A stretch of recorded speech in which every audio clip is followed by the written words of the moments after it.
Senator आजम सवाती की ज़ेर सदारत पार्लिमानी कमेटी बराए जजेस तकर्री का इजलास। लाहौर हाईकोर्ट के 11 एडिशनल जजेस को मुस्तकिल करने की मंजूरी। तमाम जजेस को मुस्तकिल करने की सिफारिश जुडिशल कमीशन ने दी थी। Justice Shakeel Ahmed, justice Safdar Saleem Shahid, justice Ahmed Nadeem को मुस्तकिल करने की मंजूरी दी गई है। वकार अली सईद हमारे साथ मौजूद हैं, उनसे मज़ीद मालूमात हासिल करते हैं। जी वकार।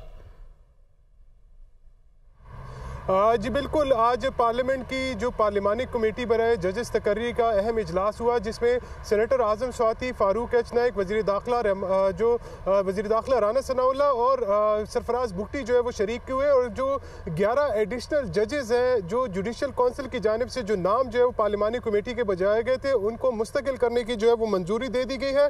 जबकि इसके जो chief justice Islamabad high court और इसके अलावा चीफ जस्टिस जो साबिक है इस्लामाबाद हाई कोर्ट के अतर मिनुल्ला और दीगर जजेस की बतौर जो सुप्रीम कोर्ट जजेस की मुस्तकिली का मामला है, वो 10 तारीख को जो है दोबारा इजलास तलब किया गया है। आज के इजलास में जो 11 जजेस हैं, जिनमें से जस्टिस शकील है, जस्टिस सफदर सलीम शाहिद है, जस्टिस अहमद नदीम है, अरशद है, जबकि justice Tariq Nadeem, justice Amjad Rafiq, justice Abid Hussain, justice Anwaar Hussain, justice Ali Zia Bajwa, justice Sultan Tanveer Ahmed, justice Mohammad Raza Qureshi, justice Raheel Kamran Sheikh को जो है वो मुस्तकिल कर दिया गया। और ये तमाम जजेस को लाहौर हाई कोर्ट में जो है वो जुडिशल कमीशन की जो सिफारिशात थे उसके मुताबिक इनका इंतखाब किया गया था। जिसके बाद आज जो पार्लिमानी जो कमेटी है उन्होंने भी इस नामों की तौसीक कर दी और ये बाकायदा तौर पर मुस्तकिल जज जो है वो बन चुके हैं। जबकि एक आइनी तरीकाकार होता है कि जब भी जुडिशल कमीशन की जानिब से जब आलिया अदलिया में किसी किस्म की तकर्रियाँ होती है तो उसकी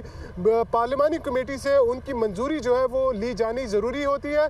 और आज ज़ाब्ता कार के मुताबिक पार्लिमानी कमेटी का इजलास हुआ, जिनमें उन तमाम 11 नामों की जो है वो मंजूरी दी गई है। जबकि दीगर जो 2 जजेस के नाम थे जो ड्रॉप किए गए थे वो उनको जो है वो ज़ेर बहस ही नहीं लाया गया। लेकिन इसके अलावा ये भी तय किया गया कि जो आइंदा के जजेस हैं, जिसमें जो जुडिशल कौंसिल के सिफारिशात हैं सुप्रीम कोर्ट से मुतल्लिक और इस्लामाबाद हाई कोर्ट के चीफ जस्टिस से मुतल्लिक, इस पर इजलास जो है वो दिन यानी 10 तारीख को दिन 12 बजे तलब किया गया। वकार, आपने अपडेट किया, आपका शुक्रिया।